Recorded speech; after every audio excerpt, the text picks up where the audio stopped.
Aujourd'hui, dans Vintage Mécanique, on s'attaque à l'archétype même de la voiture de sport américaine des années 70. La Corvette C3 Indy Pace Car. Celle qui servait de voiture de sécurité pour la fameuse course des 500 miles d'Indianapolis en 1978. François Alain, notre expert automobile, s'est vu confier par son propriétaire la remise en état de cet avion de chasse de l'asphalte. Son rêve, c'est que cette voiture redevienne un vrai pace car, c'est-à-dire qu'elle ouvre une course sur circuit. Pour cela, il peut compter sur son pool d'experts, les cadors français de la restauration de véhicules de collection. Elle n'a pas de lumière sur le toit, là, rien. La seule lumière qui est sur la voiture, c'est François. Toi, tu la veux? Bah évidemment, c'est une Corvette. Mais l'auto n'est pas au mieux de sa forme. Elle n'a pas roulé depuis plus de 4 ans. Il va falloir régler quelques gros soucis. Restauration complète du système de freinage. Ah ouais, bizarre qu'on ne soit pas perçu. Train roulant pourri par Dame Nature. Amortisseur et moyeu HS. Il a l'air d'un vieux chamallow écrasé, donc tout ça, évidemment, c'est plus très opérationnel. Fuite de la boîte de vitesse automatique. Là, c'est chirurgical. Absence totale de carburation. J'espère que les pièces n'ont pas été paumées, parce que c'est ça qui m'embête. Bref, il faudra beaucoup de patience, un sang-froid à toute épreuve et des nerfs d'acier pour venir à bout de cette restauration complexe. Ah bah là, c'est ce qu'il fallait pas faire. Alors, François réussira-t-il son pari? Celui de restaurer et de remettre sur circuit cette Corvette C3 Indy Pace Car? Réponse tout de suite, dans Vintage Mécanique. Je suis le Clint Eastwood, l'inspecteur Harry de la Corvette.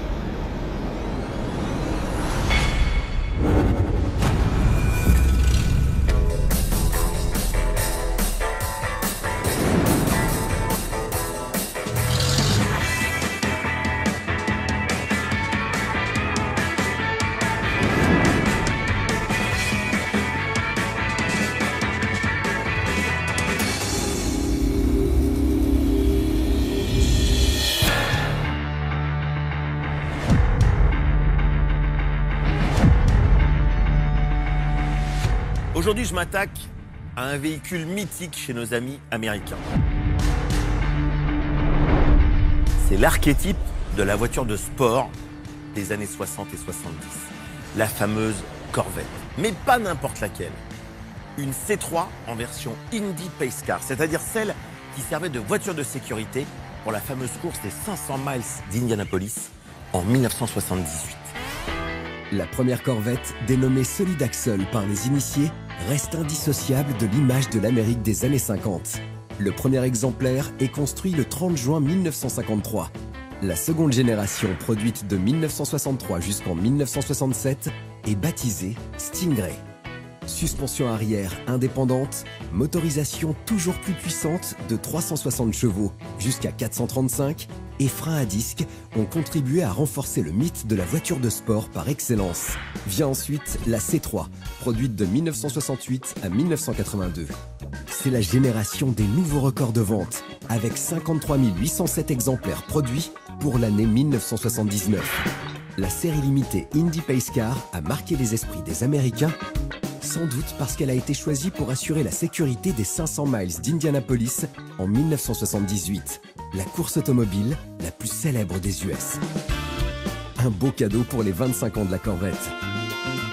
Seuls 6502 exemplaires de ce pur sang noir et gris ont vu le jour. Eh bien, une Corvette C3 Indy Pace Car de 1978, j'en ai trouvé une.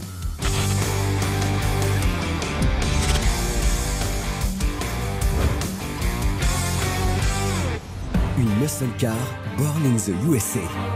Longueur 4,70 m. Largeur 1,75 m. Hauteur 1,22 m pour 1 tonne 640. À l'extérieur, un spoiler avant et un béquet arrière apportent une touche sportive supplémentaire. À l'intérieur, une sellerie cuir grise assortie à la moquette. Volant gainé cuir et planche de bord d'avion de chasse avec ses multiples commandes et cadrans. Côté mécanique, à l'avant, double triangulation avec ressort hélicoïdaux et amortisseur télescopique à gaz. À l'arrière, pont suspendu avec ressort à lame transversale et amortisseur télescopique à gaz. Freinage par 4 disques ventilés. Moteur V8 small block de 5733 cm3 turbo-compressé et alimenté par un carburateur quadruple corps. Puissance de 300 chevaux. 0 à 100 km/h en 5 secondes 5. Vitesse de pointe, 240 km/h.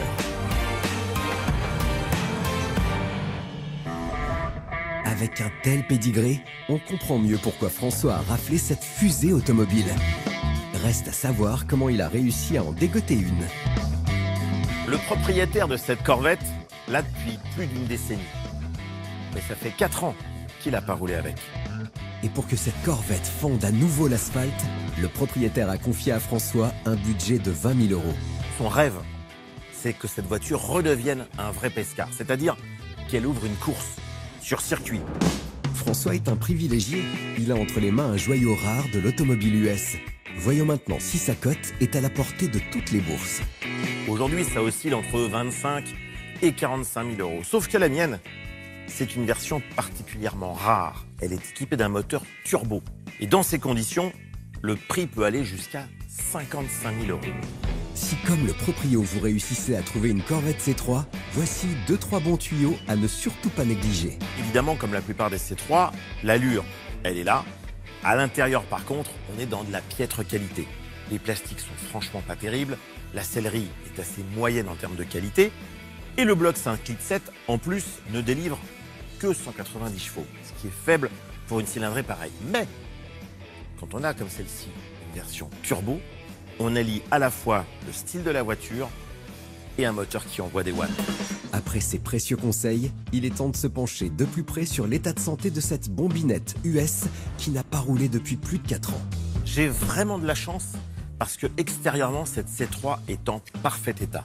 Un bon coup de nettoyage et franchement, elle sera comme en 1970.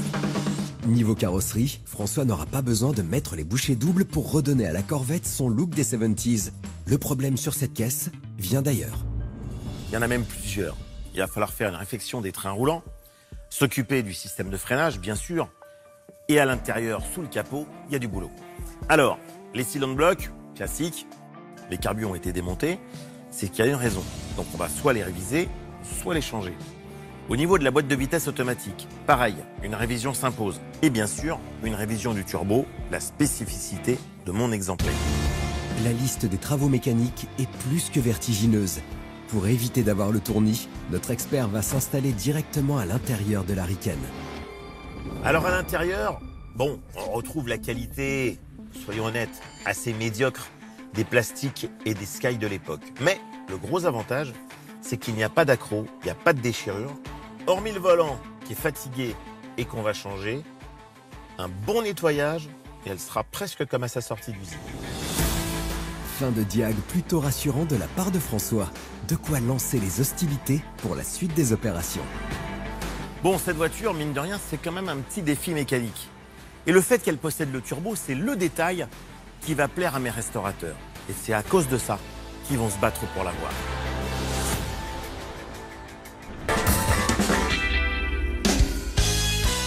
Il est temps pour François d'accueillir son pool de restaurateurs pour chiffrer et obtenir le meilleur devis pour sa Corvette C3 série limitée Indy Pace Car Turbo. À l'issue de ces enchères, celui qui formulera le meilleur devis remportera le marché. D'abord, il y a Olivier, 40 ans d'expérience. Formé chez Porsche et Ferrari, il est devenu référent carrossier des plus grandes marques de prestige et fort de son expérience de coach sur l'émission à succès Top Mécanique, Olivier est prêt à relever tous les défis, quel que soit l'état de la voiture à restaurer. Vincent, c'est le portrait type du restaurateur New Generation. Choyer, entretenir et rénover sont les maîtres mots pour ce mordu de caisses anciennes. Vincent est bien connu des amateurs de l'émission Top Mécanique à laquelle il a participé. Céline et David, artistes de la sellerie. Incollables en carrosserie et en mécanique, ils ne visent qu'une chose, l'excellence. Et enfin, Olivier. Spécialisé dans les voitures bodybuildées, il passe le plus clair de son temps à dénicher et à restaurer une bonne partie du patrimoine automobile de l'oncle Sam. chers amis. C'est qui? C'est le méchant dans Choupette, celui qui a la Jaguar petit peu contre la coccinelle. Comment t'as dit? Choupette. Non, le méchant dans sa Jaguar petit peu, là, il est méchant, tout ça. Ah, mais c'est bon, je m'en souviens du film. Donc François arrive avec un casque, une combinaison. On s'imagine bien que c'est pas pour se tenir chaud parce que vu la chaleur qu'il fait, il y a une histoire de course derrière ça. Avec sa combi de course, François a réussi à mettre partiellement ses experts sur la bonne voie. Et ça, c'est un bon début. Alors, donc, dans le container aujourd'hui, une petite voiture de compétition. Vous avez un lien plus ou moins les uns avec les autres sur le fait que la voiture qui est dedans est une voiture que vous connaissez tous a priori. Il s'agit, et je vais vous mettre sur la piste, d'une voiture américaine. Et cette voiture, c'est une série limitée Pace Car. Donc une pace car, c'est un rôle essentiel sur un circuit. Ah bah oui. Hein, donc déjà, c'est la vitrine pour un constructeur, pour montrer un modèle important. Et en même temps, ça joue sur la sécurité d'un circuit. Donc quand il y a un accident, une sortie de route, bref, il est là pour ralentir l'ensemble des pilotes. Et l'origine de la NASCAR, c'est quand même les courses de contrebandiers. Donc forcément, les pilotes des premières générations, c'était quand même des gros dingues. Donc il fallait une voiture pour mettre devant, pour réguler toutes les autres derrière.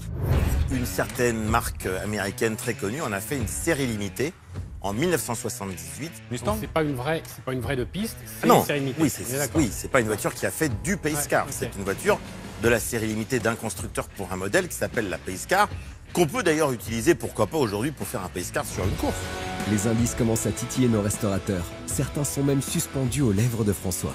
C'est un modèle d'une des marques du groupe General Motors, C'est pas Ford déjà. donc c'est pas chez Ford. Ah, si c'est pas Ford, c'est... Chevrolet? Donc Chevrolet, Camaro ou Corvette. Camaro ou Corvette. Elle est des années 70. Des années 70 Ah bah, c'est une Corvette. On devine tout de suite que c'est la Corvette, quoi. Bah, de toute manière, Corvette en pescar, il n'y en a eu qu'une. Il n'y a qu'une génération dans les années 70 chez Chevrolet, c'était la Corvette de 78, 25e anniversaire. Donc c'est assez facile à deviner parce qu'il n'y en avait qu'une. Ça y est, nos experts ont flairé la marque et le modèle en 2-2. C'est aussi ça, la griffe des plus grands. Alors, est-ce qu'on ouvre le conteneur? Bah, on est là pour ça, si tu veux. Je voudrais bien voir un Pace Car Corvette, moi j'ai jamais vu. Attention. Elle est prise. Ah!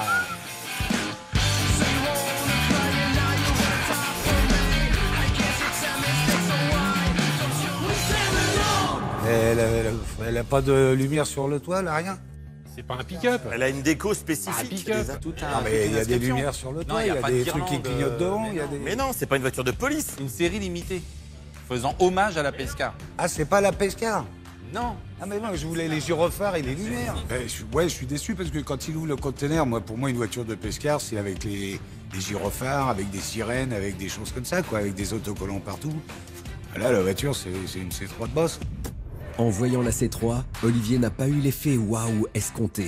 Mais heureusement pour François, d'autres vont se montrer un poil plus démonstratifs. La seule lumière qui est sur la voiture, c'est François. Fayot. Toi, tu la veux. Bah, évidemment, c'est une Corvette. Je vous explique le topo. Le projet, il est très simple. Cette voiture donc, appartient à quelqu'un qui l'a depuis une bonne dizaine d'années, mais qui n'a pas roulé avec depuis 3-4 ans. L'idée, c'est de la remettre en route, première chose. Et la deuxième chose, c'est d'en faire justement une Pace Car. C'est-à-dire une voiture qui pourra être dans une course pour jouer ce rôle-là. Voilà, Olivier Donc va là, être je vais content. mettre mes petits Voilà. Ça y est, François a réussi à récupérer Olivier qui avait presque jeté l'éponge. Et ça, c'est de très bon augure avant la présentation du Diag. Au niveau de ce qu'on va faire sur cette voiture. Et de ce On va faire. oui, de ce que je vais vous faire faire. Voilà, merci. Et en fonction des desiderata, bien sûr, du propriétaire qui m'a donné et un montant et un cahier des charges. Ce qu'il faut faire sur la voiture, on va vérifier les freins roulants, on va s'occuper des freins. Il y a la boîte automatique qu'on va sans doute vidanger, vérifier si tout est OK. Et bien sûr, il se trouve que le carbu quadruple corps a été démonté pour le faire refaire. On va voir si c'est toujours d'actualité ou si éventuellement il faut le changer. Ouais, mais je veux dire, tu la mets sur le pont, tu regardes. Si on doit faire les trains sur une voiture comme ça, c'est pas 2 heures. Hein. Il dit les trains roulants, faut regarder. Non, mais on regarde pas sur une Corvette. Tout ce qui est partie inférieure, accessible, sont tout le temps changées. Les parties supérieures ne sont jamais traitées. Quand on change les liaisons mécaniques, je le répète, il faut les changer du haut vers le bas. L'expertise mécanique de la Corvette a jeté un petit froid. Mais en fin stratège, François enchaîne avec la partie de la restauration la plus easy. Côté carrosserie, rien à faire. Elle est parfaite, elle est magnifique, Elle est même pas accidentée, rien. tout va bien. Donc que chantier méca alors. Donc que chantier méca, parce que l'intérieur mérite un bon nettoyage Mais coup de bol, alors vous savez comme moi que les plastiques de ces époques-là, c'est pour ce qu'il y a de mieux. Cassant, ouais. C'est en bon état, donc un bon gros nettoyage, elle sera parfaite. Il n'y a pas de pétouille. Non, il n'y a pas de pétouille à l'intérieur, il n'y a pas de pétouille à l'extérieur. François dit que c'est que de la mécanique. On a toujours à peine à le croire parce que on sait très bien que c'est jamais le reflet de la réalité. C'est vrai, quand on voit la voiture, comme ça, elle présente bien. Et puis si c'est une voiture, une Pescar, on n'a pas besoin qu'elle soit forcément, dans le petit détail, belle. Là, purement mécanique, ok, mais encore une fois, je me méfie du diagnostic de François. Le diag de François divise. Certains sentent la pétouille cachée à plein nez. Et pour faire taire ses détracteurs, rien de tel que le chacun son tour. C'est juste un autocollant ou pas? Turbo. C'est une vraie Ah, ou pas? suis-je bête? Voilà. J'ai oublié de vous dire un petit détail, c'est ballot. Je l'ai oublié celle-là. C'est qu'effectivement, le problème de ces voitures-là, c'est que ça ne faisait que 190 chevaux à partir du moment où ça a été catalysé. Donc ça ramait beaucoup. Sauf que quelques exemplaires ont été équipés du turbo. Chevrolet, ils n'ont jamais livré de turbo en Corvette. Hein. Non, c'est un kit. Les voitures étaient livrées d'origine avec un moteur Atmo qui faisait 190 chevaux. Et tu pouvais aussi avoir un kit que tu faisais installer chez certains concessionnaires fournisseurs pour avoir un turbo. François s'est plutôt bien défendu et rebondit tel un félin sur ses pattes. Allez, on peut passer au suivant. C'est une belle voiture. Belle voiture qui doit être pleine de surprises, encore une fois. Que là, Olivier, il a soulevé le point du turbo. Que tu avais oublié de nous parler. Il est bon son turbo? Oui. Il est pas bon? Oui, oui, il est opérationnel. Bon alors, mes lumières oranges, je les mets où? Tu te les mets où tu veux. Je vais découper ici, mettre des grosses lumières oranges. Les néons sur les bas de caisse, une grosse sono. On aime beaucoup. Ah. Je sais pas pourquoi. Ça, mais Il y a des voitures, ça Je s'explique vais vous pas. avouer que si je vous ai proposé de venir aujourd'hui, c'est qu'a priori, je me souvenais que vous aimiez les Corvettes. Le seul truc qu'on n'aime pas sur les Corvettes, c'est quand effectivement les trains roulants sont un peu usés. On peut pas dire que ce soit parfaitement affûté comme voiture. Ouais. C'est la route, c'est Ouais. t'es où? T'es pas là, mais t'es où? Ouais. T'es là, t'es pas là. C'est sur cette petite note musicale que David clôture ce tour du propriétaire. Place maintenant au moment tant attendu, les enchères. Et c'est Olivier qui ouvre le bal. Donc si je peux mettre mes feux oranges, Oui. je te propose 22 000. Ah, quand même. Moi, je vais dire 21 avec les feux bleus. Bon, Vince, toi qui es un petit nouveau, c'est l'occasion de marquer ton territoire. Ouais, alors, pour faire taire les anciens, je vais proposer 20 000. Vincent, assez taiseux depuis le début du container, vient de calmer tout le monde. Coup de bluff ou coup de pression? Je sais pas, 18? Comme je sais que Vince la veut aussi, je pense qu'il va faire un petit effort. Honnêtement, je vais pas partir à l'aventure sur ta Corvette. Olivier, si je t'autorise à mettre tes petits feux à LED orange. 17 500 avec les gyrophares. Ah, je vois que les Car réfléchit. 17 300, gars. Olivier va peut-être s'aligner un petit peu, lui. Le moteur fonctionne et que le turbo il est pas rincé. Et sans tes gyros là, moi je veux 17, allez, pour dire. Ah non, si je peux pas mettre mes gyros, j'en veux pas de ta voiture. Donc Vince et Olivier, vous êtes hors course. Les Car, est-ce que vous proposez moins que 17? Ah Oui, moi, non, s'il y a non, pas les feux, il n'y a pas de gyrophare alors. Il n'y a pas de gyrophare. Non, Il n'y a pas de gyrophare. Il n'y a pas de gyrophare. On est solidaires avec Olivier. Bon, bah écoutez, je pense qu'il n'y a pas débat, puisque notre ami Olivier le remporte à 17 000 €. C'est donc Olivier qui remporte le chantier pour 17 000 €. Si François parvient à respecter le budget alloué par le propriétaire de 20 000 €, il pourra se dégager un bénéfice de 3 000 € pour une prochaine restauration. Espérons que ce défi soit relevé haut la main pour permettre à son proprio de faire rouler sa Corvette sur l'asphalte lors d'une course automobile.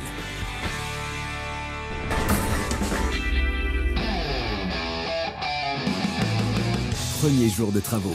Tiens, Comment ça va bien? François débarque bon pied bon oeil pour rejoindre l'heureux élu qui a remporté le chantier. Bon, elle est rentrée, ça reste une belle voiture, hein, pour connaître. oui, hein. bah C'est quand oui, même, c'est un truc original quand même. Par contre, bon, on a eu quelques surprises quand même. Hein. Ah bon? Ouais. Ah, il manque des pièces. Bah, il manque pas grand Il chose. manque étrier avant-arrière côté gauche. Ouais. Il manque un amortisseur. Il manque juste le carbu, le filtre à air, enfin tout le système de mission. Bon, tout ça, c'est des trucs qu'il a dû démonter, le propriétaire. Et Ouais. il a dû mettre ça dans un carton, Ah, une pièce, j'espère. dans un coin. Je vais lui demander parce que. J'espère. On commence à regarder les pièces. Il en manque une partie, dont le carburateur, qui est quand même pas la plus anodine. Donc là, ça me fait déchanter, parce que si jamais il faut les racheter, ça va pas être le même prix, quoi. On est obligé de faire confiance à François, en espérant qu'il va se rapprocher du propriétaire et récupérer les pièces manquantes.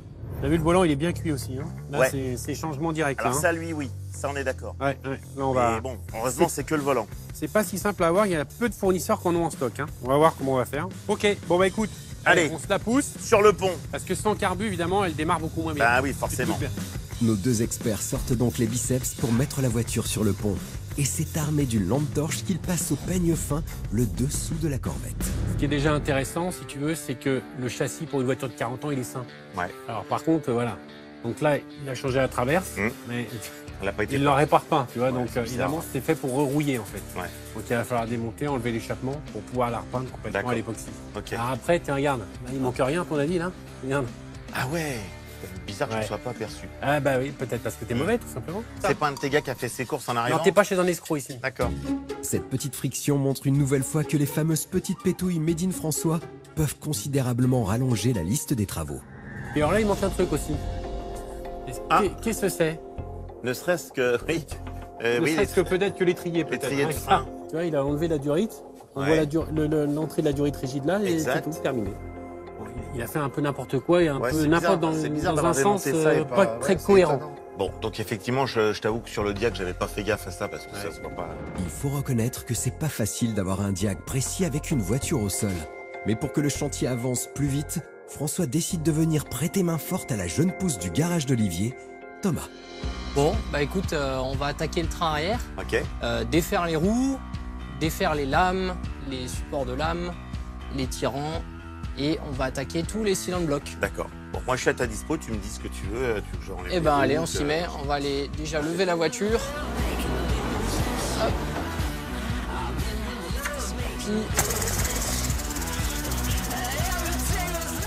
Puis on va pouvoir démonter les roues. Entre l'étrier et l'amortisseur, Ouais. effectivement. Et puis tu vois là, ils ont défait les rivets aussi des disques, Ouais. donc ils avaient commencé à démonter, puis ça n'a pas été terminé. Et donc en plus, il nous les manque. Ça fait ambiance bricolage, enfin démontage, démontage sans remontage. Et j'espère que les pièces n'ont pas été paumées. Parce Ouais. que c'est ça qui m'embête. Avec ce problème de pièces, François commence à réaliser qu'il est peut-être tombé sur une merguez. Et le diag n'est pas encore terminé.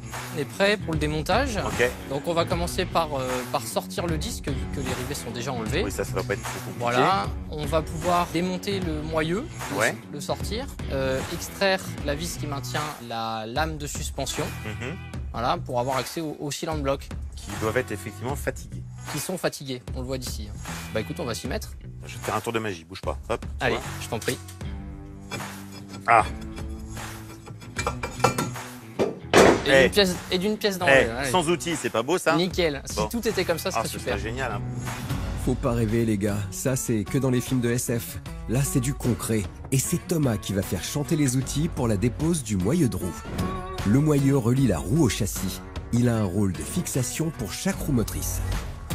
La dernière vis, Allez, zou. hop, voilà. Bon, par rapport à une voiture moderne, c'est quand même plus simple. Ah, c'est quand même plus simple, tout se démonte. Avec un peu de difficulté, mais tout se démonte. Ouais, voilà, on est d'accord. Voilà. Moi, ça me fait plaisir quand un gars de ton âge me dit ça. Parce que je me dis que, tu vois, les voitures anciennes ont de l'avenir quand même. Ah bah exactement. Même si nos deux experts ont quelques générations d'écart, ils ont en commun l'amour pour les anciennes. Même si, par moments, elles peuvent leur donner du fil à retordre. Là, il va rester l'écrou qui maintient le moyeu et on va pouvoir réussir à le sortir. On va aller chercher un maillet. Ouais.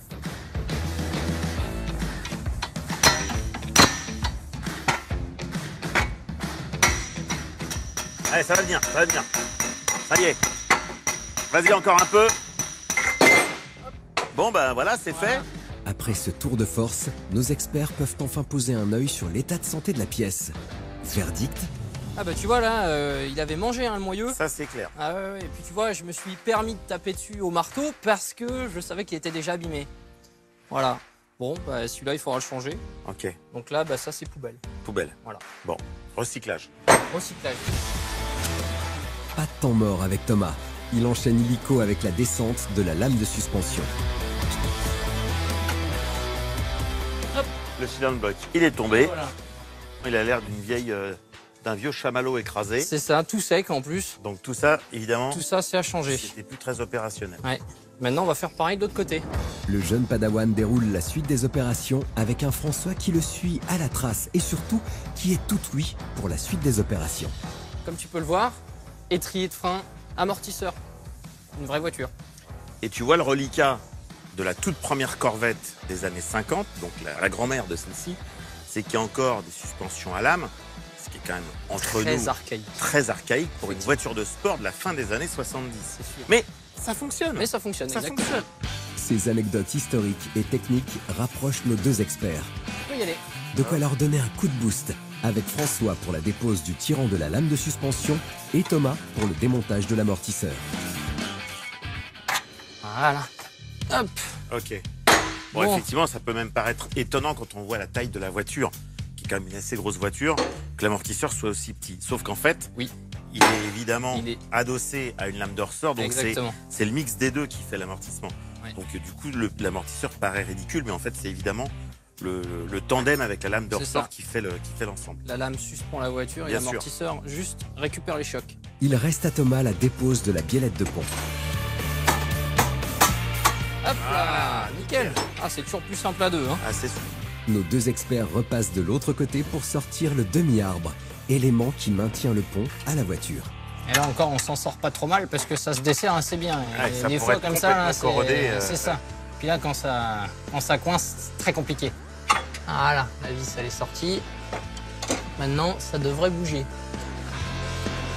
C'est tout bon. Ah, ça commence à venir. Il faut faire très attention à pas perdre les cales. Là, on va déjà enlever ce côté-là. Ok. Attends. Hop. Ah bah là, c'est ce qu'il fallait pas faire. Bon, sur ce coup-là, François s'est carrément loupé. Les cales métalliques qui viennent de se faire la malle ont un rôle important. Ces fameuses cales, en fait, elles servent à faire la géométrie du train arrière. Et donc, il faut les garder bien ensemble, parce qu'il y en a des deux côtés. Ouais, puis maintenant, pour les repérer, ça va être pas simple. C'est ça. Bon, ok. Bon, bah, écoute, hein. On va recaler le truc à nouveau. Nos deux experts en ont terminé avec la dépose du train arrière. Place au bilan des pièces, et vu leur tronche, ça sent pas très bon. Tous les cylindres blocs. Ça, c'est sûr. Avant. Parce qu'ils sont tous une très sale gueule quand même. Faut exactement. Bien le dire, hein, si tu veux, quand tu vois ça, c'est. Ah oui, ça là, ça va être compliqué. Ça fait pas rêver, ouais. Les amortisseurs. Oui, ça ne sera pas du luxe. Forcément, déjà il en manque un, donc ça va être compliqué. C'est beaucoup moins bien, ouais.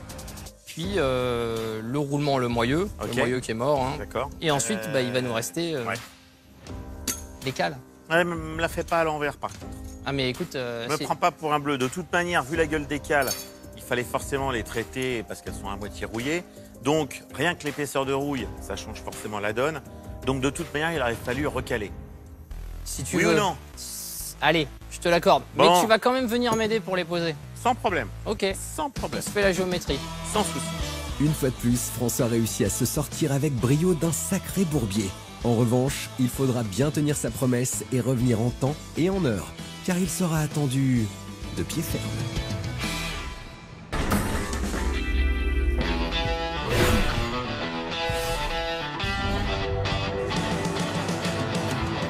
Cinquième jour de travaux. Nous retrouvons un François déterminé et impatient à l'idée de retrouver sa belle américaine. Oh là, ils sont en train de travailler. Oh, salut François. Ah, Thomas. Bon alors, vous en êtes tous les gars depuis la dernière fois que je suis venu vous voir. Voilà, donc nous on a bossé pendant que toi. Ouais. C'est ce que tu là, crois. on a toutes les pièces du côté gauche. Ok. On a tout démonté, on a tout restauré. On a remonté les pièces neuves. Donc là, tu as toute l'étendue d'un train. D'accord. Voilà. Déjà, il n'y avait plus d'amortisseur. Oui, ça, ce sera pas du luxe. d'origine, ça va être bien. Hein. Ouais. On a tout repeint à l'époxy, tu vois, certaines pièces. Le moyeu est neuf, roulement neuf. Ça c'est bien. On t'a retrouvé un étrier. J'avais un étrier d'occasion, je t'en ai remis un pour l'arrière, il était manquant. D'accord. Donc là, en fait, on est en train de refaire ce que personne ne fait. Hein. Donc par exemple, tu vois, là, on a les garnitures de frein, tout le système de frein à main est neuf. Et il faut savoir que sur les C3, le disque que tu vois là, tu vois, il est rifté en fait au moyeu. Ouais. Voilà. On a été obligé de percer. Donc ça, personne ne le fait en fait. D'accord. Là, c'est pareil, tu vois les cylindres blocs qui sont là, on a remis du polyuréthane. D'accord. Il faut une presse, il faut des outils spéciaux qui serrent en fait, qui compriment et qui emboîtent, exactement. François arrive, il me parle même pas des pièces. Je suis persuadé qu'il l'a même pas contacté. Heureusement, j'ai des pièces en stock, j'ai un réseau de fournisseurs de pièces, etc. Donc, dont le carburateur, j'en ai quelques-uns en stock. Ça va pas faire gonfler la note, mais bon, c'est le principe, quoi. On dit rien et puis c'est la surprise après. Sur une américaine, ce système-là, il n'est pas commun. Là, déjà, tu as un pont suspendu. Ouais. La majorité des américaines, c'était des ponts rigides. Des ponts rigides. Donc là, tu as déjà un pont suspendu, c'est-à-dire que tu as le différentiel qui est boulonné au châssis et tu as 2 demi-cardans après, de chaque côté, reliés au voue. Exact. D'accord, au moyeu. Il y avait que la Corvette qui existait comme ça à l'époque. C'est un peu la préhistoire par rapport aux voitures européennes. Je dis pas ça pour te vexer. Oui, d'ailleurs, tu peux relever ça, en effet, c'est qu'ils ont pris ce concept-là sur les européennes. Donc là, si tu veux, ça, c'est sorti quand même, ce système-là, en 63. Ouais. Sur la première C2, c'est la split window, ce qu'on appelle. Absolument. Et c'est resté jusqu'en 82. Ce qui paraît fou aujourd'hui avec le recul. Mais ça restait quand même très avant-gardiste pour l'époque, quoi. Donc je vais te laisser avec Thomas. Il n'y a plus qu'à remonter. Et puis après, je te donnerai une mauvaise nouvelle. Parce qu'évidemment, il faut que ça... Une mauvaise nouvelle? Oui, mais je ne vais pas te le dire tout de suite. Mais alors une petite mauvaise nouvelle ou une grosse mauvaise nouvelle? Une mauvaise nouvelle qui peut être croustillante. C'est sur ce teaser un peu flippant qu'Olivier se retire pour laisser nos deux experts remonter l'ensemble du demi-train arrière gauche. Alors le début, c'est pas très compliqué. On va commencer par assembler tout le demi-arbre avec le moyeu, donc le support de moyeu, mettre les roulements neufs, bien graisser, poser la flasque avec le frein à main. Une fois qu'on aura assemblé cette pièce, on ira après la poser sur la voiture. D'accord. Thomas lance les hostilités avec la fixation du support de moyeu et de la flasque de frein à main. Donc là, on va venir poser comme ceci. Sur la Corvette, le frein à main se situe à l'intérieur du disque avec un câble permettant de pousser les deux segments de frein. Avec l'aide de François, Thomas resserre bien l'ensemble et passe illico à l'installation du nouveau moyeu. Pour ça, il applique une graisse très collante et va partager avec François une de ses petites astuces dont il a le secret. Quand tu veux mettre tes joints spi en fait sur ton moyeu, D'accord. tu viens caler un fil.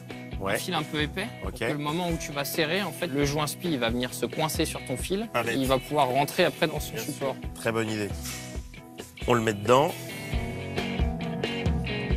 Hop, maintenant on va retourner la pièce. D'accord. Nickel. Notre jeune expert installe ensuite le roulement. Vérifier que ça tourne toujours. Ouais. Nickel.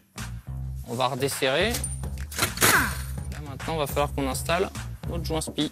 On ne peut pas monter le joint spi tant qu'on n'a pas installé le roulement.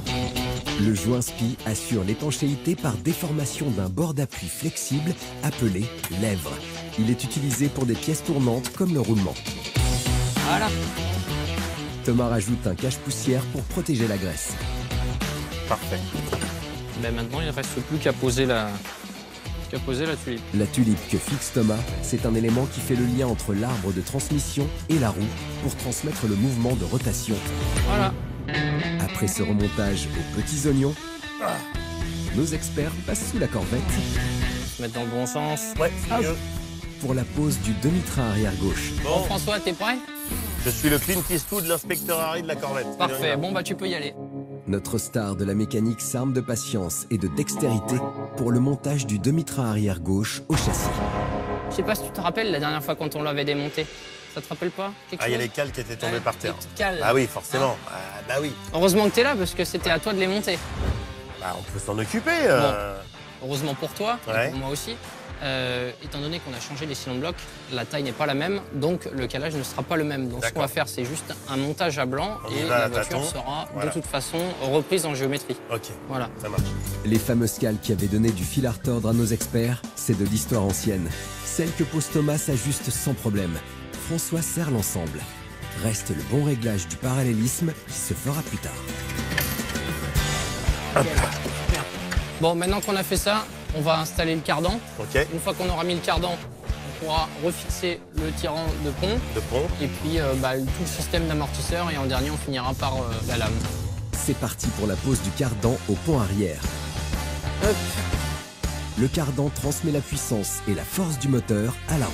Allez, on prend le support d'amortisseur, pièce neuve. Ouais. Donc là, ton tirant de pont. Ouais. L'amortisseur qui se fixe ici, une pierre de coups. Ouais, c'est une pièce qui sert à deux choses à la fois. Voilà. Notre génie de la mécanique va enchaîner la suite des opérations à la vitesse grand V. Pose du support d'amortisseur, du second cardan relié au moyeu. Ouais, nickel. Et de l'amortisseur flambant neuf. Voilà. Hop. François, on va descendre la voiture légèrement. On va mettre la vis qui fixe le haut de l'amortisseur. Bien sûr. On mettra le câble de frein à main. Ça roule. On pose le disque. Et on a quasiment terminé. C'est la toute dernière ligne droite pour le remontage au cordeau du demi-train arrière avec fixation des amortisseurs. Serre pas trop fort non plus parce que le serrage final se fera pareil une fois la voiture sur le sol. Super, ça ira. Voilà. Nickel. Les ingénieurs de l'automobile ont fait des choses formidables. Mais, de temps en temps, quand tu répares une voiture, tu te dis, si les ingénieurs étaient aussi des garagistes... Ouais, ça irait beaucoup plus vite. Et ouais, parce que je pense que s'ils avaient à subir parfois... Les démontages et les remontages de trucs qu'ils ont conçus qui n'étaient pas forcément d'une simplicité évidente, je pense que s'ils étaient au charbon sur le terrain, la voiture d'après serait formidable. Allez, frein à main. Allez, zou. Le câble. On va déjà le coincer dans sa petite gorge. Ergo, là, ouais. Voilà. Ça, c'est bon. Et ensuite, il faut tirer bien fort. Nickel. Voilà. Okay. Bon, parfait. Donc ensuite, dessus, on plaque. Dessus, on plaque le disque. Le disque. Et voilà. Et comme tu vois, on voit encore les trous dérivés d'origine. D'accord. Ah oui, c'est vrai que évidemment, le disque est rifté. Donc toi, tu dois changer tes plaquettes de frein à main. Ça, c'est vrai qu'objectivement, ça, c'est complètement débile. Et c'est rajouter du travail à celui qui va refaire ses freins. C'est clair que ce remontage de demi-train arrière rogne énormément de temps sur la restauration de la Corvette. Pour s'assurer du travail bien fait, le maître des lieux revient aux affaires. Alors les filles, qu'est-ce que ça raconte? Ça y est, c'est monté. Écoute, ça raconte qu'il manque que la lame. Ouais. Il est trié. Elle est triée. Il est trié. Bon, Voilà. bah, c'est bien. Alors, on passe à la mauvaise nouvelle ou tu veux attendre encore un petit peu? Quelle mauvaise nouvelle. Ah oui, d'accord. Non, mais ça, c'est l'âge. Alors, viens voir par là. Ouais. Alors, est-ce qu'il y a quelque chose qui te choque? Écoute, a priori, non, ça se feinte un peu, mais comme tout... Il y a une gougoute là, et tu vois, c'est... Il y a de la grenadine par terre. Donc ça, c'est le joint spi de convertisseur du couple. D'accord? Il y a un axe qui rentre dans la pompe à huile à l'intérieur, et le joint spi, sûrement, il est cuit ou il a été mal posé comme ça. Donc le problème, c'est que ça impose le démontage de la boîte. Pour démonter la boîte, il faut virer la traverse, l'échappement, l'arbre de transmission. Enfin bon, il faut démonter une partie de la voiture. Ce que je te propose, tu reviens demain et on se, si tu veux, on se descend demain la boîte. de bon matin et de bonne humeur. Et ben j'amène les croissants. On fait ça, Ah les bah gars. tiens, voilà, très bien. Demain, vous fournissez le café, je fournis les croissants. Allez. Voilà. C'est sur ces paroles pleines de viennoiserie Et j'oublierai pas tes petites chocolatines, mon biquet. Voilà. que François Gentleman se retire de l'atelier sur une belle prestation. Pourvu que ça dure.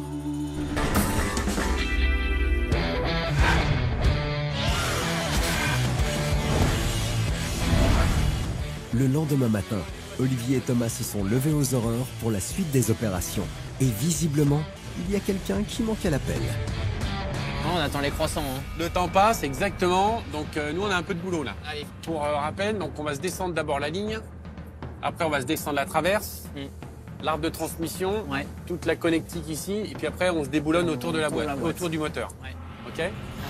Nos experts ne perdent pas de temps et font chauffer les muscles de bon matin avec dépose complète de la ligne d'échappement. Ah oui, c'est bon. Hop, voilà, super. Pendant ce temps-là, un motard en mode Dark Knight arrive tambour battant sur son destrier. François Alain, himself. Voilà. Ça va, les amis? Bon, j'ai tenu parole. Hein. Ah bah il était temps. Donc qu'est-ce que t'as ramené? T'as ramené des chocolatines, j'espère? Bah, j'ai ramené tout ce qu'il faut. François arrive avec les viennoiseries, déjà, bon, il est en retard, donc je dirais c'est la moindre des choses. Après, là, on est en train de démonter la ligne d'échappement. Là, je vais le mettre à contribution pour justement nous aider à démonter la traverse. Il va mettre la main à la pâte, il va pas servir à grand-chose, mais bon, il va quand même faire en partie. Bon, donc nous, pendant que tu étais en retard, on a avancé, donc on a commencé à démonter toute la ligne, là. Et tu m'avais parlé aussi que ton client, il voulait faire une course avec, enfin, il voulait ouvrir une course. Bah, ça aurait été marrant, vu que c'est une série NASCAR, qu'il fasse une ouverture, tu vois, sur une manif sur circuit, un truc rigolo, quoi. Ouais. Et donc, t'en es où avec ça? T'as trouvé une course? T'as trouvé un circuit, quelque chose? Il y a plusieurs événements dans l'année, dans des endroits prestigieux. Il y a des événements qui correspondraient. Bon, d'accord. En attendant d'affiner cette recherche, nos trois mousquetaires ont du pain sur la planche. C'est Olivier qui va donner le là pour le déroulé de la journée. On va se démonter la traverse là. Ok. Tout est boulonné. Ok. Ensuite, on va s'enlever le cap de compteur, le frein à main, la commande de boîte. Et après, il faudra faire le tour de la cloche, en fait. Ok. Allez, c'est parti. Avec Olivier, pas le temps de se refroidir. C'est sans plus attendre que nos experts passent à l'action avec dépose de la traverse. Hop là, c'est bon. Ah, ok. Câble de vitesse et de l'arbre de transmission. D'ailleurs, c'est bien sec, hein. Ouais. Ça fait un bout de temps que ça n'a pas été graissé, ça. C'est bon, mais c'est propre. Ça, c'est une bonne nouvelle. L'arbre de transmission ne présente aucun signe de faiblesse. Espérons que ce soit la même pour la suite des opérations. Donc maintenant, on va désolidariser le convertisseur de couple du volant moteur. Il reste 2 boulons. Et quelques périphériques. Donc là, les 2 durites de radiateur, le vacuum actuateur qui est là et le sélecteur. Et après, on est bon. Super. Après, on va pouvoir descendre la boîte. Allez. Allô? Allô? Eh oui, Ah, ça y est, voilà. Ça y est, c'est monté là, ça y est. Il a raccroché les wagons, c'est bien, c'est bien. Bon, sur ce coup-là, on n'a pas trop compris le bug dans le cerveau de François. Mais va falloir vite reconnecter tous les neurones Allez. pour la dépose de la boîte de vitesse. Pour ça, nos as de la mécanique déboulonnent la boîte du moteur. Dépose des durites du radiateur et du sélecteur de boîte de vitesse. Voilà, super. Les gars, on se descend la boîte, ça y est? Ouais. C'est bon? C'est bon. Allez. Vous êtes prêts? Alors, attention. Elle est des accoupes LED. Convertisseur. Je vais faire un peu pipi, mais ça, c'est normal. Impeccable. Et alors? Voilà. La boîte de vitesse quitte la corvette le temps d'un check-up complet. Et vu le mastodonte, ça promet de belles suées à nos experts. Voilà la bête. Donc ça s'appelle une TH350, ça. Donc, c'est la boîte automatique. La boîte automatique classique General Motors sur tous les small blocks, 5 litres 7, 5 litres. La boîte de vitesse automatique de notre Corvette est composée d'un convertisseur de couple, d'une pompe à huile, d'un bloc hydraulique, d'un train épicycloïdal et de 4 embrayages multidisques internes. Alors, comment ça marche? Le convertisseur de couple entraîné par le moteur est un embrayage hydrocinétique. Il va utiliser l'énergie qu'il va donner à de l'huile pour transmettre le couple et le mouvement de rotation dans la boîte de vitesse, tout en permettant un glissement à certains moments. Reliée au convertisseur de couple, une pompe à huile est chargée de générer la circulation d'huile sous pression dans la boîte. Le bloc hydraulique va gérer la pression d'huile afin d'engager et de changer les rapports en dirigeant cette pression vers des embrayages. Quand un des embrayages internes est sollicité, cela va entraîner en rotation une partie du train épicycloïdal, ce qui aura pour effet d'obtenir une démultiplication sur l'arbre de sortie, donc le passage d'un rapport. En fonction de l'embrayage sollicité, les rapports de démultiplication seront différents. Et pour détecter d'où peut venir la fuite d'huile, Olivier retire le convertisseur de la boîte de vitesse. Donc en fait, dans notre cas, c'est soit ce joint à lèvres là qui est cuit, soit le joint qui se trouve derrière cette grande platine là, où se trouve la pompe à huile et tout le système de vente. Ouais. Évidemment, pour y avoir accès, il faut tout démonter. Pour le remplacement des joints, nos 3 gaillards placent la boîte de vitesse sur la table de travail. Et là, on la porte sans paraître ridicule. Voilà. Voilà. Là, on va maintenant démonter la pompe à huile. Nickel. Alors moi, les gars, ça tombe bien parce que je vais vous laisser entre professionnels, n'est-ce pas? Parce que moi, là, j'ai un rendez-vous. Ouais. C'est une petite surprise par rapport à la voiture. Je vous en dis pas plus pour l'instant. Eh ben, nous, faut qu'on déboule la boîte. Donc, vous m'appelez quand c'est fait. C'est ça, ça marche. Et moi, je vous appelle si mon rendez-vous est positif. Ouais, ça marche. c'est bien. Ça roule, les gars. On est en plein boulot et tout d'un coup, François se barre. Sans raison, donc il a intérêt à en avoir une bonne, parce que sinon je vais lui caresser les côtes avec la traverse de l'échappement, juste. Ça va lui faire du bien. Allez, on est parti. Bon, allez, démontage de la pompe à huile. Allez, on va démonter les 8 boulons de la pompe.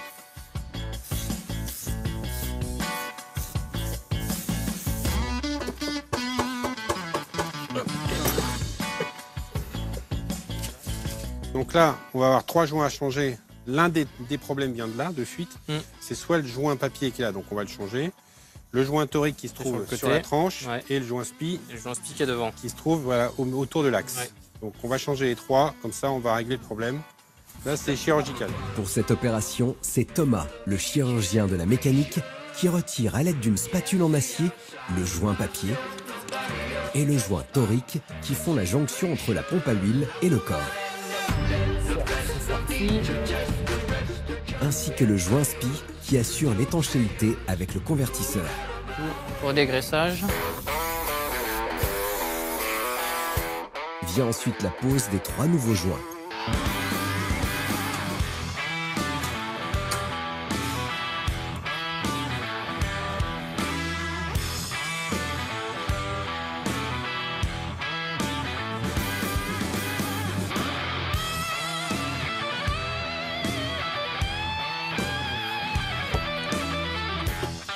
Bon, alors, on est où, ça y est? Bah ouais, ça y est. Plus qu'à boulonner? Il n'y a plus qu'à boulonner. Les joints sont changés. C'est pas déjà fait. C'est pas déjà fait. Si, bah si, justement, c'est fait. Voilà. Il restera plus que les bureaux Bon, et ok, puis, donc tous les joints et sont puis à la posés, c'est reposer, bon. quoi. On est reparti pour demain matin. Voilà, Ok. c'est parti. Bon, bah c'est bien. Nickel. Fin de journée pour nos férus de mécanique. Espérons juste que François ne tarde pas trop à revenir s'il veut que sa Corvette soit fin prête pour la livraison.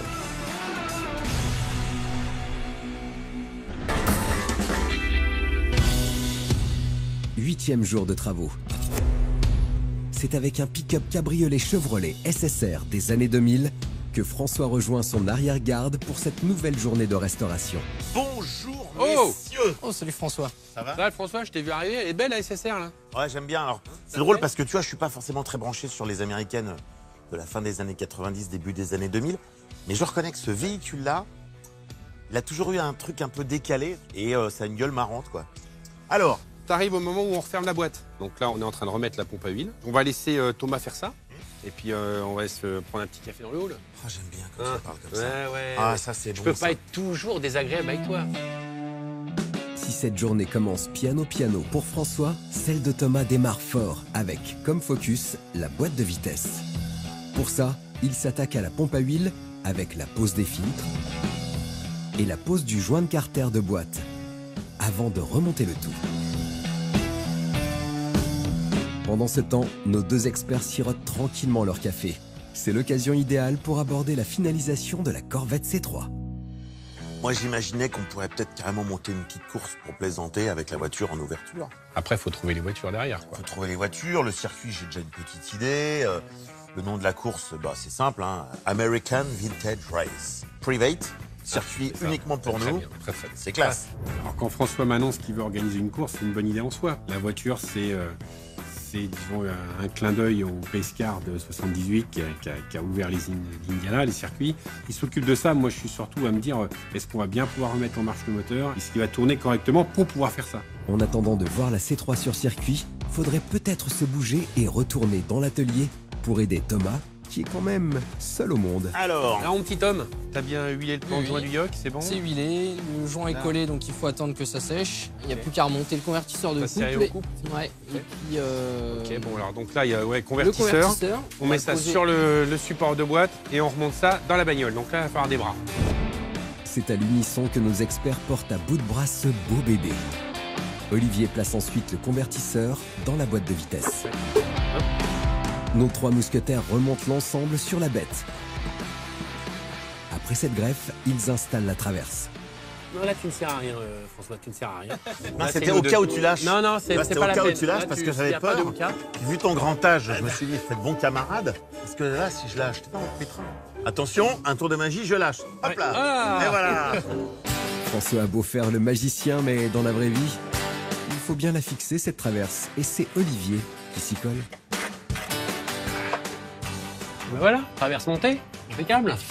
On va monter le convertisseur, on va boulonner le Ouais, il y convertisseur. aura les petits périphériques aussi à mettre. Ouais. C'est une véritable symphonie mécanique qui résonne dans tout l'atelier. Thomas se transforme en virtuose et enchaîne les gammes avec une mise en place du carter de protection de la boîte de vitesse, branchement des durites en métal pour le circuit de refroidissement d'huile de boîte et pose de l'arbre de transmission. Bon, bah, les gars, c'est plutôt pas mal. Qu'est-ce qu'il nous reste à faire? On va monter le pare-chaleur Très bien. de l'échappement et on va l'échappement. remonter la ligne. François suit le rythme de la jeunesse et donne enfin de sa personne pour la pose du pare-chaleur. Le pare-chaleur est une tôle de protection pour la chauffe de l'échappement et va permettre d'améliorer les performances de notre C3. Nos experts posent ensuite le pot et pour finir, la ligne d'échappement. Ça, c'est good. Après cette opération, la Corvette descend d'un étage pour présenter son moteur de course. Donc là, on est au cœur du sujet. Comme tu te rappelles, il manquait une pièce maîtresse dans ce moteur, à savoir le carburateur. Oui. Donc, on en a en stock d'occasion, j'en ai refait un pour l'occasion. D'accord. On a préparé pour accepter le turbo. Là, tu as ton câble d'accélérateur. Quand tu accélères, les papillons s'ouvrent derrière. Quand tu accélères très très fort. Quand tu es à fond, voilà, ça fait ça. D'accord. Alors maintenant, on va remonter tout ça.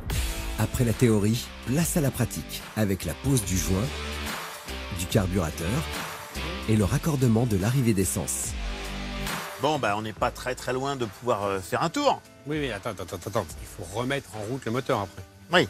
Donc il faut refaire les montées en huile, etc. D'accord. On va y aller paisible. Il faut remplir la boîte aussi. Ouais. Il y a un petit peu de travail. On a la barre stab avant aussi à changer les cylindres blocs qui sont cuits. Les gars, ce qu'on va faire pour être efficace, pendant que vous finissez la voiture, moi je m'occupe de préparer mon petit projet de course. Ouais, petite course, ouais. Et comme ça, on sera à peu près dans les clous. Et on pourrait faire une belle remise des clés au propriétaire. Et un moment sympathique pour tout le monde. François a le chic pour mobiliser ses troupes. À bientôt, hein. Ciao, ciao. La dernière ligne droite est proche, mais attention à ne pas commettre le moindre faux pas. Sinon, la livraison prévue sur circuit risque de tourner court. 12e jour de travaux. François est encore à pied d'œuvre pour l'organisation de la course tant attendue par le propriétaire. Pendant ce temps, Olivier et son fidèle bras droit se sont levés à la fraîche pour finaliser la Corvette C3. Salut François, bon je t'appelle, j'imagine que tu es en train de préparer ta course.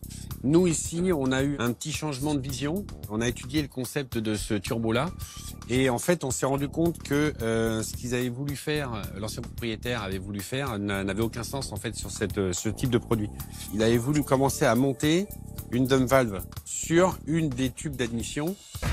La dump valve dont parle Olivier, c'est une pièce qui permet de réduire le temps de réaction d'un turbo et d'améliorer sa fiabilité. Là, visiblement, Olivier a préféré l'enlever. Et il compte bien expliquer à François le pourquoi du comment. Il y a deux types de turbos. Il y a le turbo aspiré et le turbo soufflé. La majorité des turbos des années 80, par exemple, jusqu'à maintenant, aujourd'hui, les turbos modernes, c'est des turbos soufflés. Le turbo, lui, il ne comprime que de l'air. Voilà, c'est-à-dire que il est fixé au-dessus du carburateur et il comprime de l'air. L'air est mélangé avec l'essence et ensuite le mélangeur essence qui est comprimé est utilisé par le moteur. Là, on est sur un turbo aspiré, c'est-à-dire qu'il aspire de l'air et de l'essence. L'air rentre par le filtre à air, rentre dans le carburateur seul. Il est comprimé dans cette voie-là. Il rentre dans les ailettes de l'admission. Donc là-dedans, t'as pas que de l'air, t'as de l'air et de l'essence. Et il est réinjecté après dans le moteur, où il est consommé. Donc en fait, l'idée de mettre une dump valve là-dessus, c'est complètement bête, dans le sens où, quand tu vas lâcher l'accélérateur, tu vas avoir une dépression d'air et d'essence. Donc, on a tout viré. On t'a rebouché complètement la durite, on t'a rebouché le trou, on a remis une pastille d'aluminium, on l'a ressoudé, etc. Et là, on va avoir un moteur qui fonctionne comme il devait fonctionner quand il est sorti en 78. En enlevant cette dump valve, Olivier a permis à notre Riken de retrouver son ADN d'origine. De quoi satisfaire le propriétaire. Avant d'en arriver là, nos as de la mécanique ont encore du pain sur la planche avec le système de freinage. Et ça commence par la purge de frein. Contrairement à ce qu'on voit d'habitude, nous là on est sur un double circuit, donc avant-arrière, avec le master vac ici, donc le booster, c'est-à-dire ce qui sert à décupler la force du freinage. Donc là, le principe, ça va être d'enlever les bulles d'air, de vider le circuit. Pour purger le liquide de frein, rien de plus simple. Thomas refait le niveau de liquide de frein. Installe un tuyau de purge en plastique sur la vis de purge, tout en positionnant un récipient en dessous. Je peux commencer à pomper. Il dessert la vis de purge, puis demande à son boss d'appuyer sur la pédale de frein afin de purger le système. Allez, reste appuyé. Ok, c'est propre. Grâce à cette action, toutes les bulles d'air du circuit vont être retirées. De quoi rendre sécure ce tonnerre mécanique. Alors là, tu vas nous changer les cylindres blocs de barre stab. Donc les deux centraux et les extérieurs, parce que là ils sont cuits, ils sont complètement craquelés. Le but de la barre stab, c'est justement d'éviter le roulis en fait de la voiture. Donc c'est une barre qui se tord en fait sous le poids de la voiture. En fait, c'est un acier élastique retenu par les cylindres blocs qui sont là. C'est très important pour la stabilité de la voiture sur la route. Profites-en aussi pour changer le volant et les pare-soleil. Pour ce gros focus, Thomas part à l'action. C'est à coups de poignée et de clés qu'il dépose les silent blocks centraux et les remplace par des nouveaux. Vient ensuite le démontage et le changement des silent blocks latéraux par des flambants neufs. Bon bah voilà. Notre jeune virtuose de la mécanique enquille avec le changement du volant et des pare-soleil. Et voilà. Bon alors Titi, ça y est, c'est bon? Il reste plus que le plus important, leur démarrage. Bien.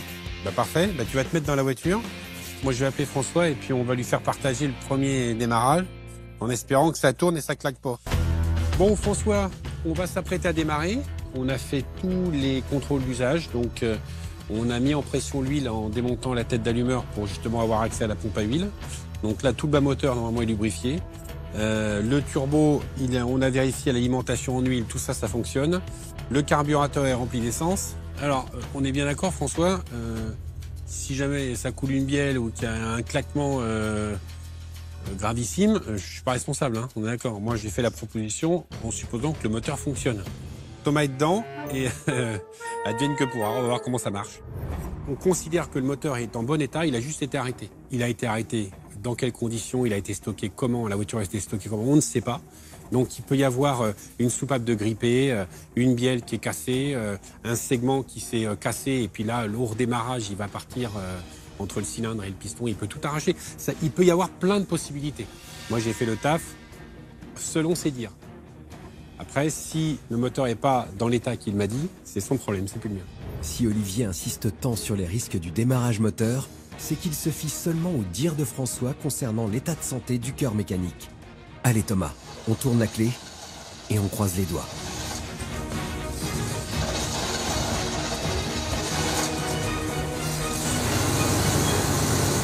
C'est un énorme ouf de soulagement que poussent nos experts. Leurs oreilles frétillent avec cette belle mélodie mécanique. De quoi partager ce moment avec l'absent du jour. Donc là, c'est la bonne nouvelle. On n'entend pas encore turbo parce que le régime est trop bas. Mais il n'y a pas de bruit parasite. Le moteur bouge quasiment pas. Pression d'huile, c'est bon? Ouais, pression d'huile, elle est bonne. Donc là, il a démarré au quart. Si nos deux restaurateurs ont le smile en cette fin de journée, ils n'attendent qu'une seule chose, le retour de François pour venir voir la C3 totalement restaurée.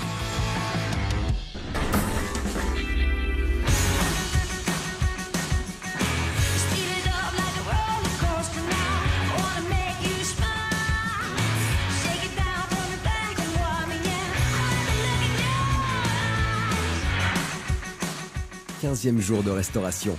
François rejoint Olivier dans son showroom d'exception. Salut François. Ça va? Ah oui? L'échéance de la course arrive à grands pas et notre expert a une petite boule au ventre avant le jour J. Espérons que tous les voyants sont au vert sur sa Corvette C3. Bon, tout va bien pour ma voiture? On est dans oui, le tout, oui, elle est prête. T'es sûr, hein? Ah oui, tout à fait, on a tout fait. Il faut que j'aille faire un petit essai quand même de la voiture. Bien sûr, avec toi, j'espère. Ouais, on va y aller ensemble. En attendant, T'as vu, ouais? Oui. belle réunion. Là, il y a une belle palette. Les 3 générations, ça c'est classe. C1, C2, C3, les plus belles générations avant le choc pétrolier.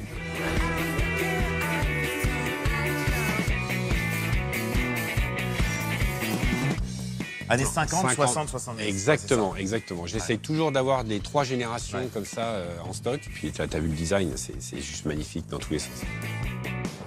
L'évolution est intéressante parce que sur une C2, on retrouve encore des éléments de l'esprit de la C1. Ouais. On a déjà des éléments qui préfigurent la C3. C'est vraiment la voiture entre les deux qui a sa personnalité. Puis là, on est vraiment, tu vois, à cette époque-là, c'est vraiment la conquête spatiale aux États-Unis. Exactement. Les photos avec tous les pilotes de la NASA qui roulaient tous en Chevrolet. Enfin, de toute façon, voilà. Chevrolet, ce qui n'était pas trompé, il proposait pour $1 à tous les astronautes une Corvette neuve de leur choix. Donc tous les astronautes de la NASA roulaient avec des C2, C3. Bon, on va voir ton auto. Qu'est-ce que t'en penses? Ouais, parce que j'aimerais bien qu'on l'essaye. Oui, c'est ça. Si nos experts ne sont pas taillés pour la conquête de l'espace, ils ont en revanche le profil idéal pour tester la C3 sur route. Alors, dans une C3 deuxième gène, tu verras, on ne s'assoit pas, on se jette dedans. On se jette dedans. Voilà, tu verras, les sièges sont très embourbés. Ah oui, effectivement. Oh là, la vache. Ah ouais. Exactement, tu vois. Pour faire corps avec la Corvette, François doit rentrer un peu le bidou. Peut-on reculer un poil le siège? Mais une fois bien calé dans son siège, il n'a qu'une envie, faire enfin rugir la bête.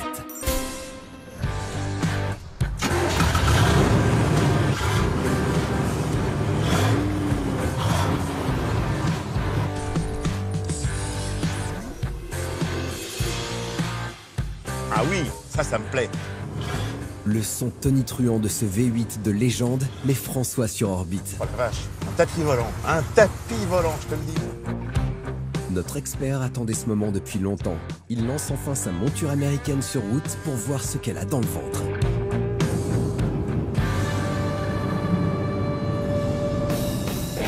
Bon, alors, voyons ce qu'elle a dans le sac, cette petite.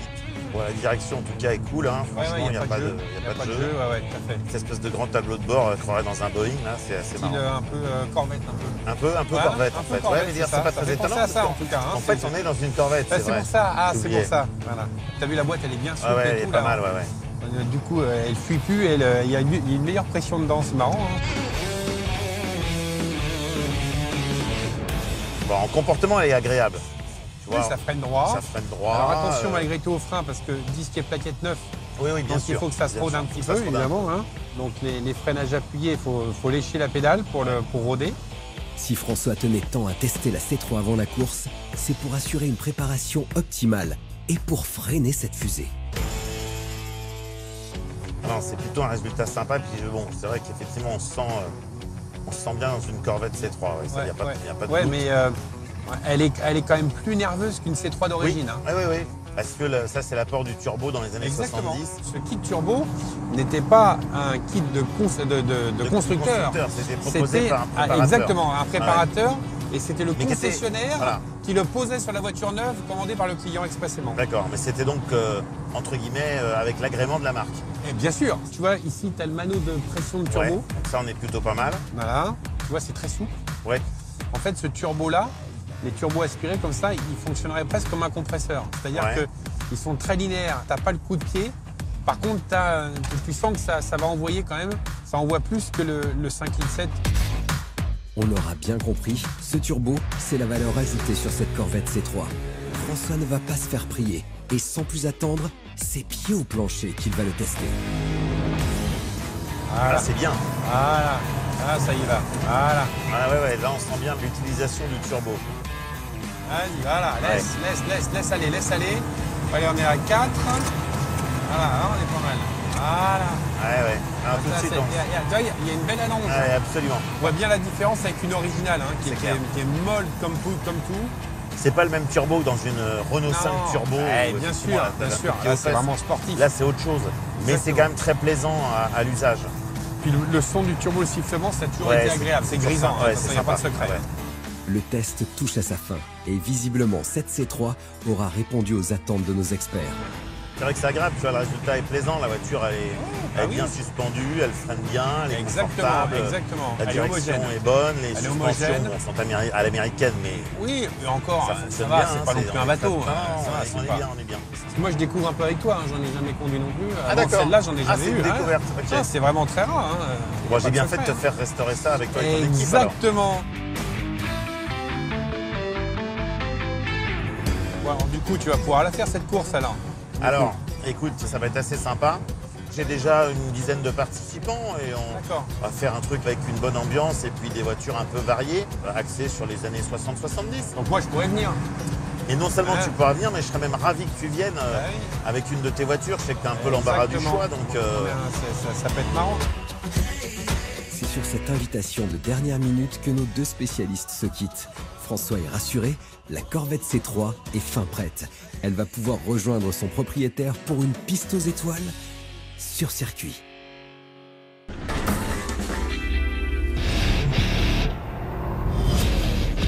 Ça y est, on y est. C'est le jour J.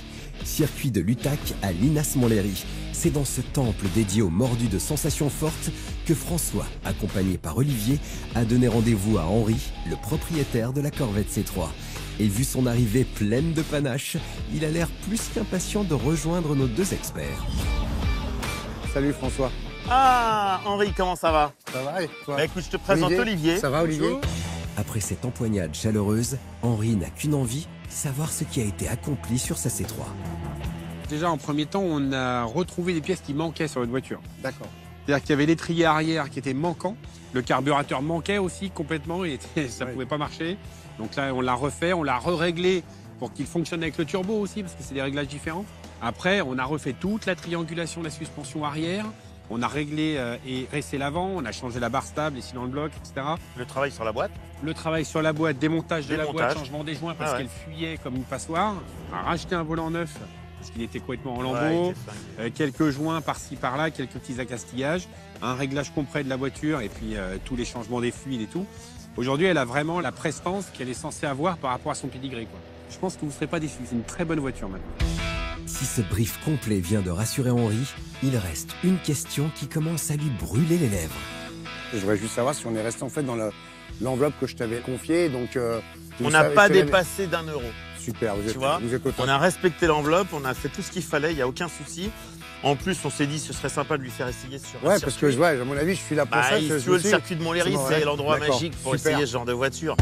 Avant de prendre le volant et de lancer sa C3 sur circuit, rien de tel qu'un bon tour du propriétaire, histoire de voir de plus près ce qui a été fait par la team Olivier. Et à première vue, il a plutôt le sourire, notre Henri. Tu fais un heureux. Allez, tu prends le volant, moi je monte avec toi. Allez. Olivier va nous regarder sur le bord de la piste. Henri et François prennent place dans cette monture de légende.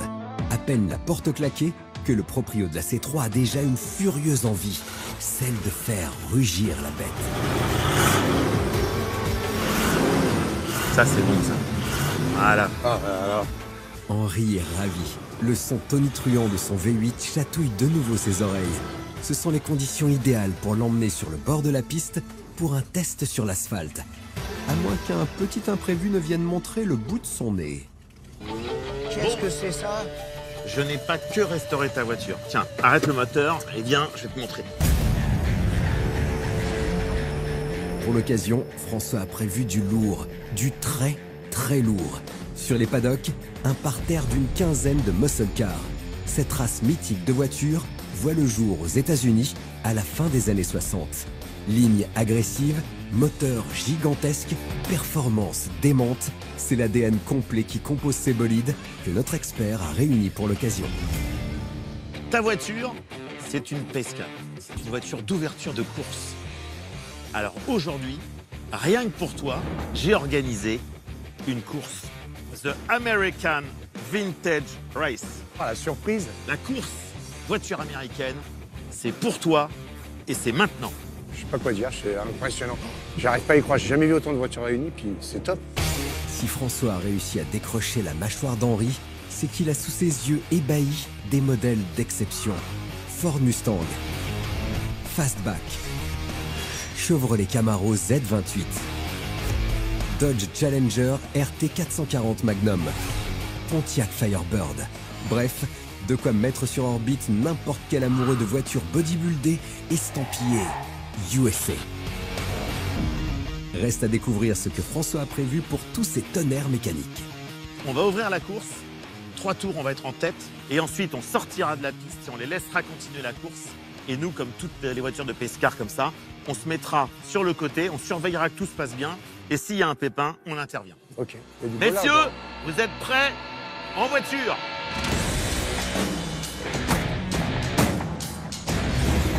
C'est parti pour une montée en selle de cette horde sauvage mécanique.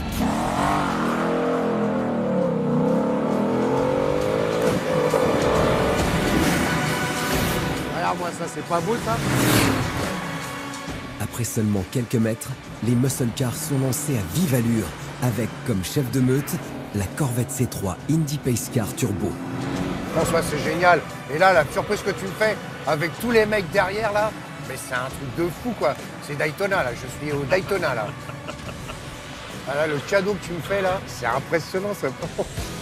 Cet amoureux transi de course automobile US vient de réaliser un rêve de gosse. Ouvrir une course avec sa Corvette C3. Reste à savoir si la restauration lui convient avec ses toutes premières sensations de conduite. Bon, est-ce que ça te plaît? Est-ce que la... Tout, voilà. Je sens bien la partie cycle, tout ça, voilà. Tout va bien.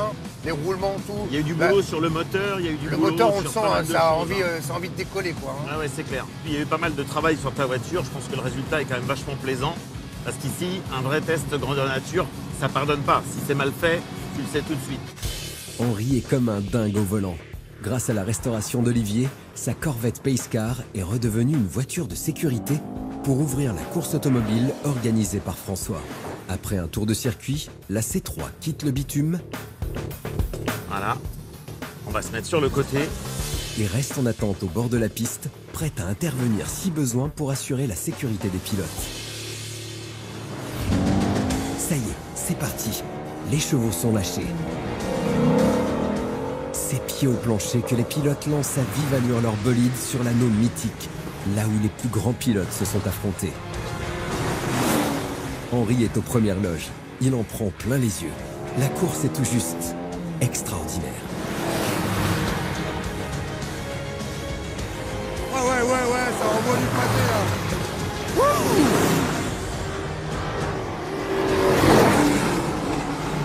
Allez, par Joduet! C'est sur cette joie immense que la course se termine. François peut être fier de toute l'équipe d'Olivier, car elle a réussi à relever un sacré défi. La remise en état de cet avion de chasse de l'asphalte en respectant le budget de 20 000 €. Il se dégage donc un joli bénéfice de 3 000 € qu'il pourra réinvestir dans son prochain projet.